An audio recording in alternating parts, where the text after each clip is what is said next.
안녕하세요. 이타 아카데미의 권조입니다. 자, 제 128회 발송배정 기술사 경향 분석에 대한 영상을 지금 촬영하고 있습니다. 자, 앞에서는 제가 전체적인 어떤 출제 경향에 대해서 말씀드렸고요. 이번에는 각 교시별 문제에 대한 이 출제 흐름에 대해서 분석한 자료를 가지고 간단하게 좀 말씀을 드리겠습니다. 자, 1교시 열세 문제 중에 기본적인 문제가 8문제 정도 나왔다. 저는 그렇게 보고 있고요. 그 다음에 기본서에서 4문제 정도 출제가 됐습니다.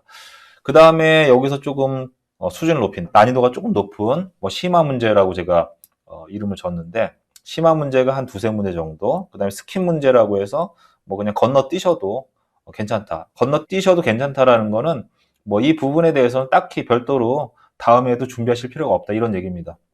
이런 문제들이 한 2문제 나왔습니다. 13문제 중에서 우리가 10문제를 풀게 돼 있는데, 이런 기본적인 문제가 8문제 정도 나왔다라는 것은 대단히 평이했다. 문제가 그렇게 어렵지 않았다. 라고 이제 생각하시면 되고요. 그 중에서 기본서에서 4문제가 나왔는데, 기본서 외적인 문제라고 하더라도, 발송배전 기술사에서 기본서에선 벗어났지만 또 기본적으로 또 공부해야 되는 내용이 있거든요. 기본서라는 것은 제가 앞에서 말씀드렸듯이 여기 보시면 이 기본서 4권을 의미합니다. 여기. 그래서 기본서라는 게 이제 송배전 공학, 그 다음에 발전 공학, 전력 계통 공학, 용어 해설지까지 묶어서 저는 기본서로 잡고 있고요. 요 각각의 송배전 공학, 발전 공학, 전력 계통 공학은 다 잘 아시는, 모두 다 발송배전 기술사를 공부하시는 모든 분들이 보시는 책입니다. 요거는 각각이 거의 비슷하게 한 700페이지 정도로 구성이 되어 있고, 요거는 한 800여 페이지 되는데, 이 책은요, 분량이 좀 많아요. 그러니까 이게, 한 면이 2분할로 이렇게 돼 있어요. 글씨도 굉장히 작습니다. 그래서 여기 나와 있는 요 교재의 한 페이지하고 송배전 용어 해설집에 나와 있는 한 페이지는 분량이 틀려요. 요거는 한 3배에서 4배 정도 분량이 됩니다. 자, 요게 한 2100페이지 정도 되죠. 요게 이제 800페이지 정도 되는데 합치면 3000페이지지만 이 송배전 기술 용어 해설집을 기본서에 있는 그런 글씨 크기로 변환을 시키게 되면요. 이게 한 800페이지라고 하더라도 1500페이지에서 2000페이지 정도 분량이 되는 거니까 이런 기본서 기준으로 하게 되면 우리가 공부해야 되는 분량이 한 3500페이지 정도 된다. 그래서 앞에 경향 분석할 때 말씀드렸던 3500페이지가 여기서부터 나온 겁니다. 자, 이걸 기본서라고 하는데 이 기본 문제가 기본서에서 4문제밖에 출제가 안 됐는데 제가 8문제라고 놓은 것은 아까 말씀드렸던 것처럼 기본서에 나와 있지 않지만 우리가 기본적으로 공부해야 되는 내용들이 있습니다. 예를 들어서 변압기 병렬 운전에 대해서는 간단하게 나와 있거든요. 기본서에는. 하지만 그거보다 조금 더 깊이 공부해 주는 게 기본입니다. 이런 것들이 기본 문제예요. 그래서 이렇게 차이가 난다라는 거, 이걸 좀 이해를 해 주셨으면 좋겠습니다. 자, 기본 문제에 해당되는 게 뭐냐? 첫 번째, 상권선 변압기 해서 이 영상 회로에 대한 그 그림을 그리는 게 있거든요. 요거는 기본서에는 나와 있지 않지만 우리가 고장 계산을 하기 위해서, 특히 일선 지락 전류를 계산하기 위해서는 상권선 변압기 혹은 이권선 변압기에 접지가 되어 있느냐 되어 있지 않느냐, 그 다음에 델타 결선이냐 Y 결선이냐에 따라서 영상 회로에 포함이 되느냐 안 되느냐를 우리가 명확하게 따져봐야 되거든요. 이런 것들이 기본서에는 없지만 기본이 되는 문제라는 거죠. 자, 이런 문제들 당연히 맞춰줘야 되는 거고요. 그 다음에 5번 문제는 요거는 개통공학하고 용어 해설집에 잘 설명이 되어 있는 거 아닙니까? 그 내용을 그대로 문제화 시킨 거예요. 이런 것들은 틀리면 합격할 수가 없는 거죠. 너무나 기본이 되는 거니까 맞춰야 되는 문제입니다. 쉬웠던 문제라고 보고 있습니다. 그 다음에 고조파와 역률과의 관계. 자, 고조파에 대해서는요, 송배전 공학에 아주 간단하게 나와 있고요. 그 다음 용어 해설집에는 조금 어떤 그 기본보다는 좀 부족하지만 송배전 공학보다는 조금 상세하게 설명이 되어 있습니다. 근데 요거는 기본이에요. 고조파가 어떻게 역률에 영향을 미치는가, 이거는 당연히 맞춰야 되는 문제고요. 고조파라는 게 우리가 사용하는 전력이 아니지 않습니까? 이것도 무효 전력의 하나의 어떤 그 종류라고 보시면 될 것 같아요. 쓰지 못하는 전력이니까 고조파의 발생량 혹은 그 비율이 늘어날수록 역률이 좋아지는 겁니까? 나빠지는 겁니까? 나빠진단 말이에요. 자, 제가 이 말로서 설명드렸죠. 이 말로서 설명드린 부분을 수식으로 표현할 수가 있어야 돼요. 그런 부분들이 정리가 되어 있습니다. 다른 교재들에. 그래서 기본서에서 좀 벗어난 문제에서 기본이 되는 문제가 뭔가를 좀 파악하셔가지고 요거는 별도로 준비하셔야 돼요. 이 내용들이 당연히 여러 권의 책들이 흩어져 있겠죠. 이 부분을 찾아야 됩니다. 자, 그런데 아무거나 기본 문제로 삼으면 안 되는 거죠. 어떻게 해야 되는 거예요? 다빈도 문제. 10년 동안 3번, 4번, 5번 나왔던 문제들이 다빈도 문제이고 이게 기본적인 문제인데 이 문제가 기본서에 있으면 그대로 공부하시면 되고요. 기본서에 없다라고 하면 그 내용들을 쭉 뽑아내셔가지고 얘네들을 정리를 좀 하셔야 돼요. 공통적인 부분도 있고 좀 다른 부분도 있지 않습니까? 이런 것들을 정리하셔가지고 어떤 그 목차를 정해서 좀 순번을 정해가지고 쭉 일목요연하게 보실 수 있도록 정리를 하시고 그 내용들이 흩어져 있으면 그런 것들을 찾아다가 맞춰놔야 됩니다. 자, 이게 고조파와 역률 관계에 대한 문제는 기본이었다. 뭐 이런 것들은 뭐 이런 자료에 있습니다. 그래서 이타 아카데미에는 기본서 내건 외적으로 건축 전개에서 공부하는 내용도 공통으로 제가 수강할 수 있도록 묶어 놓은 게 이렇게 겹치는 부분이 있는데 발송 배제는 없는 그런 내용들이 있어요. 이런 것들은 건축 전기에서 수강하실 수 있도록 열어놨고요. 건축 전기도 마찬가지입니다. 기본서에 있는 내용인데 건축 전기에서 일반적으로 공부하지 않는 내용들이 있습니다. 문제도 잘 안 나오지만 그 내용을 알아야지만 건축 전기의 기본적인 내용을 이해할 수 있는 그런 파트가 있어요. 이런 것들은 발송 배전에 해당이 된다라고 하면 그런 것들은 제가 묶어놨거든요. 대표적인 예가 발송 배전 공부하시는 분들이 용어 해설집하고 그 다음에 그 송배전공학 꼭 수강하실 수 있도록 공통으로 묶어놨습니다. 이런 것들 공부해야지만 건축 전기 공부하실 때 조금 수월하게 이해를 하실 수가 있거든요. 이런 부분이다. 자, 그 다음 밑에 변압기 병렬 운전도 마찬가지입니다. 이것도 기본이 되는 문제예요. 기본이 되는 문제고요. 이번에는 뭐 단상과 삼상 그 병렬 운전 조건, 그 다음에 이때 발생되는 현상들에 대해서 물어봤는데 이 부분도 기본서에 있는 내용은 조금 약해요. 여기 이제 벡터도 좀 들어가고 순환 전류의 개념도 좀 설명해 줘야 되는데 용어 해설집이라든지 송배전공학에 그 내용이 없습니다. 그래서 여기는 이 내용들을 제가 같이 수강하실 수 있도록 엮어놨고요. 이 부분에 설명이 잘 돼 있어요. 이런 것들 이용하셔서 활용하셔가지고 답안지를 쓰셨으면 굉장히 높은 점수를 받으셨을 거고 그냥 기본서에 있는 내용만 썼다고 하면 높은 점수를 받을 수가 없겠죠. 어쨌든 간에 기본서에 그 내용이 완벽하게 있던 아니면 일부만 있던지 간에 이 문제는 기본 문제에 해당이 된다. 자, 그 다음에 콘덴서에 고조파 전류가 흘러 들어왔을 때, 뭐, 직렬 공진 현상도 발생이 되고, 병렬 공진도 발생이 되고, 용량성이나 유도성이 어떤 그 특수한 성질을 띠게 되는데, 이때 일어나는 현상이 있습니다. 고조파 전류가 증폭이 될 거냐, 감소가 될 거냐, 이 부분을 설명하라는 문제죠. 이것도 기본적인 문제고요. 기본서의 일부의 내용이 나와 있지만 완벽하게 설명이 돼 있지 않아요. 그래서 제가 기본서에 정확하게 출제된 문제는 4문제지만, 여기서 벗어난 문제도 제가 기본서 안에 넣어 놓은 게 기본서에 살짝 걸쳐 있단 말이에요. 부족한 부분은 좀 보완을 해 두셔야 됩니다. 이 문제도 잘 쓰셔야 되는 문제 중에 하나다. 자, 그 다음에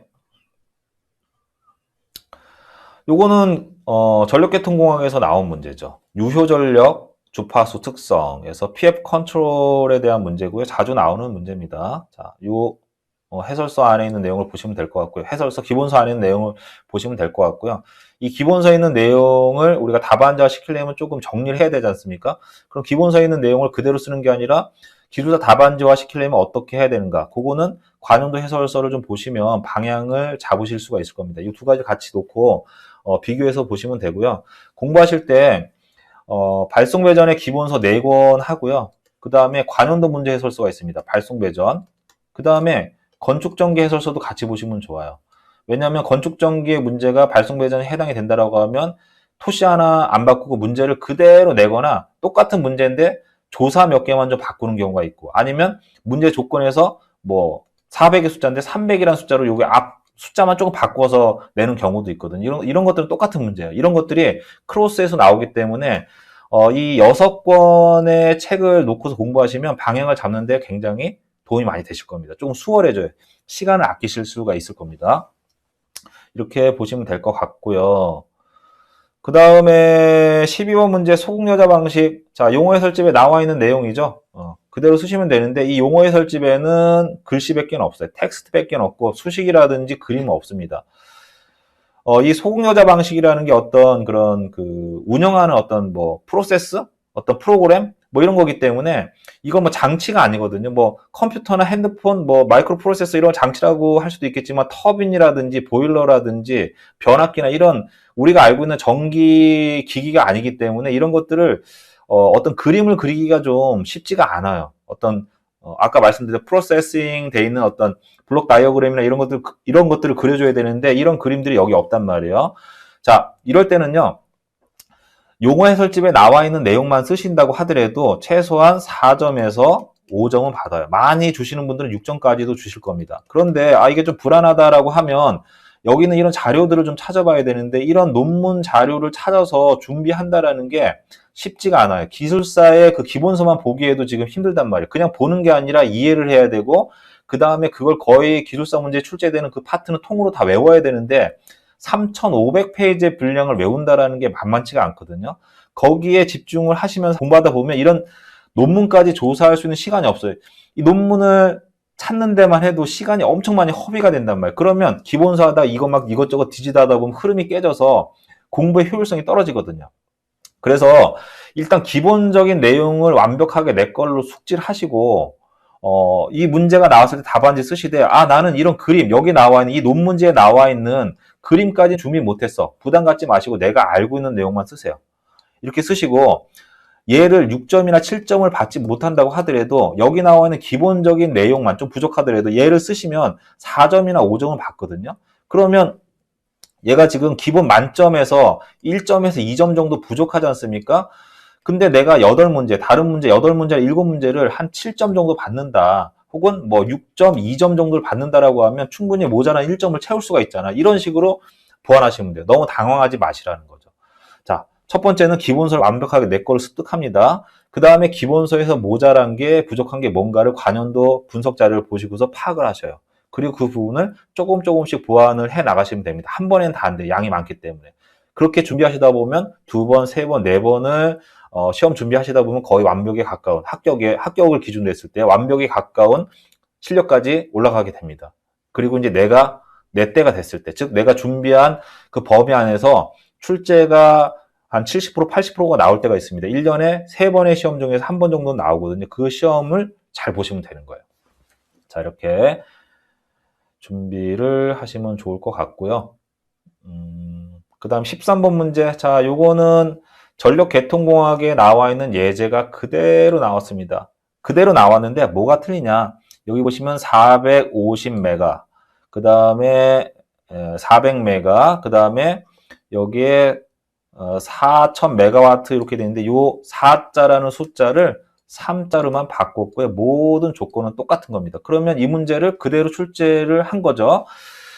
자, 요런 문제는 맞춰야 돼요. 기본서에 보시면 반복해서 출제가 되는 부분이 있습니다. 뭐 예를 들면 제가 기본서 4권을 강의하고 있는데 여기서 강의하는 파트에 해당되는 예제들이 있어요. 그것만 보시면 돼요. 그 예제의 종류가 크게는 3가지가 있습니다. 첫 번째, 간단하게 오류가 없는 문제, 간단하면서 정확한 문제, 정확하면서 틀림이 없이 간단한 문제, 이게 첫 번째 문제고요. 두 번째는 어렵고 복잡한 문제가 있어요.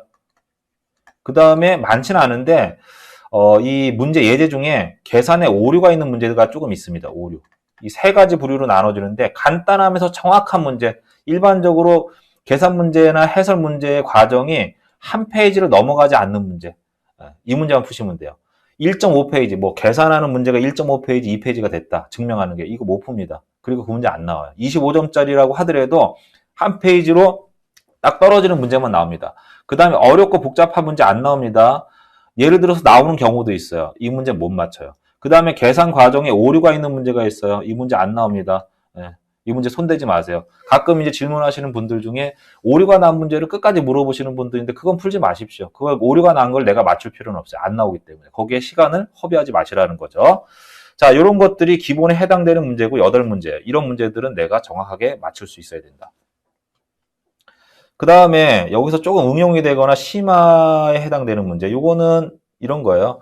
기본서의 문제 중에서도 그대로 나왔지만 난이도가 높은 거예요. 그 다음에 기본서의 내용을 응용을 해서 풀어야 되는 거. 그대로 쓰면 안 되고요. 뭔가 좀 변화가 됐다든지 아니면 다른 내용하고 융합이 된 내용들. 이런 것들이 이제 심화 과정에 해당이 되는 거고요.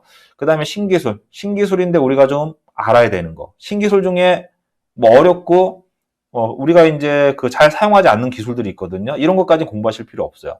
그다음 시사성 이슈, 그다음에 어떤 법규가 개정이 됐다.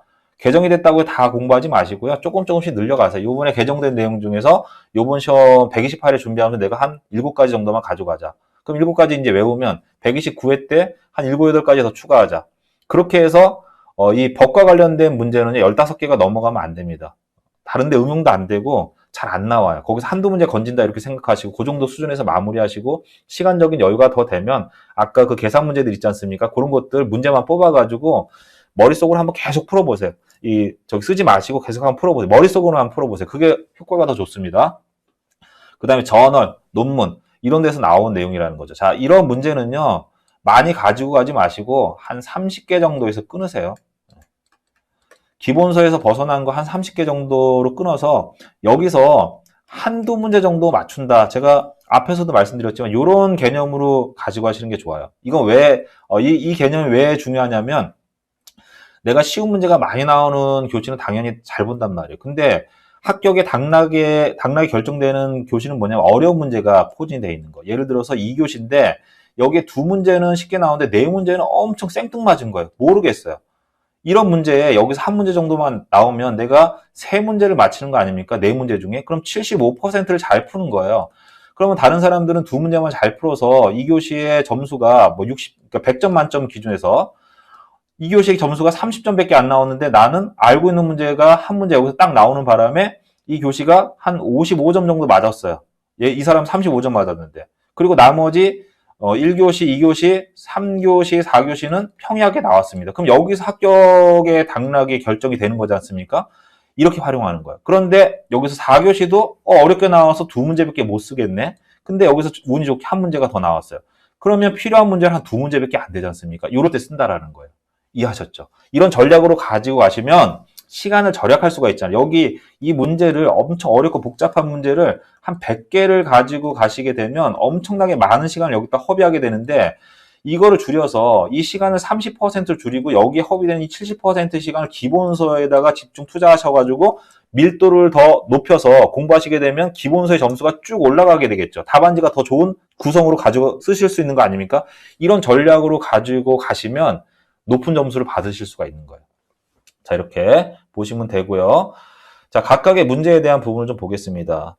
MVDC라는 것은 뭐 HVDC에서 나온 건 아시겠죠? 미디엄에서 중간 단계의 어떤 전압이다. 그래서 100kV 미만에, 그러니까 뭐 15kV에서 100kV 사이의 직류 전압 송전 방식을 MVDC 방식이라고 하거든요. 이제 이런 것들이 논의가 되고 있는 거예요. 우리가 제주 해남 간에 제주 해남, 그 다음에 진도 해남 또 3차가 계획이 돼 있지 않습니까? 육지하고 제주하고 연결하면서 우리가 180kV 플러스 마이너스 뭐 나오고, 그 다음에 두 번째가 150인가 그런데 이 고압의 HVDC를 쓰다가 이제 내륙이라든지 뭐 그 다음에 섬과 육지 간의 거리가 멀지 않은 곳에서는 이제 너무 고압으로 높은 전압으로 보낼 필요가 없지 않습니까? 이런 중간 단계의 어떤 그 전압 체계가 필요하고 또 이제 배전망에도 DC망을 지금 깔겠다는 얘기거든요. 이런 것들이 검토되어지고 있는 겁니다. 자, 요 MVDC와 관련된 기술들은 거의 HVDC와 중복이 되는데 이 중에서 이제 특성화된 부분이 있어요. 여기 보시면 정이라든지 구성이라든지 이런 것들은 HVDC를 그대로 적용을 할 수는 없는 거거든요. 물론 HVDC의 기술이 적용이 돼서 이런 것들 좀 변화를 시켜가지고 만들어낸 기술이 MVDC인데 이렇게 딱 짚어서 물어보게 되면요. 이 내용을 보지 않는 한 정확하게 답안지를 쓸 수가 없고 이런 문제 같은 경우에 HVDC를 응용해서 좀 쓰게 되면요. 예를 들어서 이제 10점 만점에서 MVDC를 활용해서 이 자료를 활용해서 여기 나와 있는 이 자료를 활용해서 답안지를 쓰게 되면 최대 한 7점 정도 이렇게 받을 겁니다. 8점이나 뭐 10점은 채점면에 따라서 틀리지만 그런 점수는 잘 안 나오거든요. 이런 것들을 활용해서 답안지 썼을 때 최대 7점 만점 정도 나온다고 하면 이걸 대충 어떻게 좀 얼버무려가지고 이런 내용들 좀 써주시고 하면 한번 4점에서 3점에서 4점 정도 받는단 말이에요. 이걸 빵점 맞는 거하고 이 점수를 받는 거하고는 완전히 틀리게 되거든요. 나중에 봤을 때 최종적인 어떤 결과 봤을 때는 이런 개념으로 접근을 하시든지 아니면 이러한 어떤 과제들을 아까 제가 말씀드렸던 것처럼 많이 준비하지 마시고 법규 포함해서 한 30개 정도만 준비하셔서 그 중에서 한 문제에서 두 문제 정도 건진다. 이런 것들이 여기 딱 나와주면 이게 내가 준비한 게 딱 나와줬다고 하면 굉장히 1교시는 유리한 입장으로 높은 점수를 받으면서 스타트를 끊을 수 있는 거 아닙니까? 이렇게 접근하시라는 거죠. 자, 이런 문제는 버릴 문제는 아니고 이 심화 과정에 해당되는 문제다. 자, 그 다음에 증기 터빈과 터빈과 발전기 진동 원인 및 영향 고려. 자, 요거는 기본서에는 없습니다. 하지만 발전 기초에 나와 있는 거죠. 이런 것들은 별도로 좀 교재를 구매하셔가지고요. 한번 읽어보시면 재미있어요. 어렵지 않아요. 기본서 내용을 잘 공부하신 분들은 이런 교재들은 되게 재밌게 볼 수가 있어요. 별도 강의 듣지 않더라도 한번 쭉 훑어보시면 이해가 가거든요. 이런 것들 별도 준비해 주시면 좋다는 얘기예요. 그 다음에 해적 케이블의 고장점 탐지법. 이것도 기본서에서 그대로 나온 겁니다. 기본서에 보시면 이 항목이 있어요. 여기 보시면 해적 케이블 시험이라는 항목이 딱 나와 있습니다. 그리고 요거는 우리가 알고 있는 그 케이블 고장 탐지법, 머레이 루프법이라든지 핀 포인팅법이라든지 이게 그대로 적용이 되는 겁니다. 다만 그 여러 가지 이 고장점 탐지 기법 중에서 우리나라 제주 해난간에 적용된 기법이 있어요. 그걸 써주시면 점수가 높아요. 그 내용은 여기 나와 있어요. 우리나라에 실제 적용된 이 사례에 대한 부분은 여기에만 나와 있거든요. 이게 답안지에 들어가느냐 들어가지 않느냐에 따라서 해당 문제 점수가 한 2, 3점 정도 차이가 날 거예요. 이것만 쓰신 분들도 한 5점을 받으실 거고요. 이 내용까지 실제 사례까지 쓰시면 여기서 2, 3점 정도 추가해서 7에서 8점 정도 받는 거니까 한 문제의 이 합격 점수인 6점보다 1점에서 2점 정도 더 획득하는 게 엄청나게 큰 거거든요. 이렇게 준비하시면 될 것 같아요. 자, 그 다음에 이제 우리가 스킵하는 문제. 제 입장에서 봤을 때는 이런 문제까지는 공부 안 하시는 게 좋을 것 같다. 왜? 이거를 공부하기 위해서 투자 시간 대비 얻는 게 극히 적기 때문에 오히려 합격에는 방해가 돼. 내가 정말 완벽하게 모든 걸 다 외웠고 시간이 너무 많다. 그런 분들은 여기까지 공부하셔도 됩니다. 스킵 문제. 근데 기술사를 공부하시는 분들 중에 거기까지 여유가 있으신 분들은 저는 한 번도 본 적이 없어요. 기본적인 문제도 안 외워져가지고 막 그냥 엄청 힘들어 하시거든요. 자, 스킵 문제란 단발성 문제 한 번 나오고 안 나와. 혹은 뭐 10년에 한 번 나올까 말까야. 그 다음에 뭐 간혹 나오긴 하는데 기본서하고 별로 관련성이 없어. 응용이 안 됩니다. 뚝 떨어져 있는 문제. 또 어떤 문제는 특정 분야의 연구 과제예요.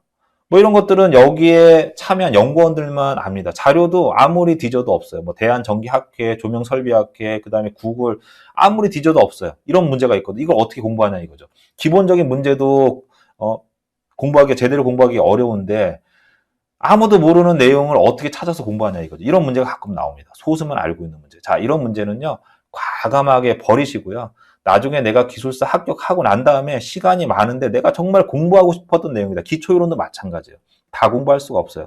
도구처럼 그냥 갖다 쓰는 거지 그거를 막 드립다 팔 수는 없단 말이에요. 그러면 10년, 20년, 30년 공부해야 되거든요. 기술사는 빨리 따고요. 현장에 가서 모르는 부분들을 채워나가는 형태로 가셔야지 내가 완벽하게 알고 그렇게 완벽하게 알 정도라고 하면요. 기술사 없으셔도 잘 먹고 잘 삽니다. 자, 이런 문제들입니다.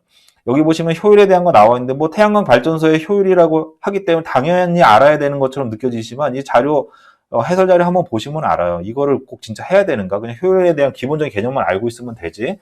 자, 이런 것들은 스킵합니다. 그 다음에 총괄 비용법, 한계 비용법에서 조류 계산 추적법에 대한 이걸 가지고 이제 문제가 나온 걸로 제가 유출하고 있는데 이것도요, 보시면 해설 자료하고 논문을 보시면 아시겠지만 만만치가 않아요. 근데 이 문제 안 나오는 문제고요. 다른데 우리가 응용할 일도 없어요. 이런 것들은 과감하게 제껴 두시라는 거죠.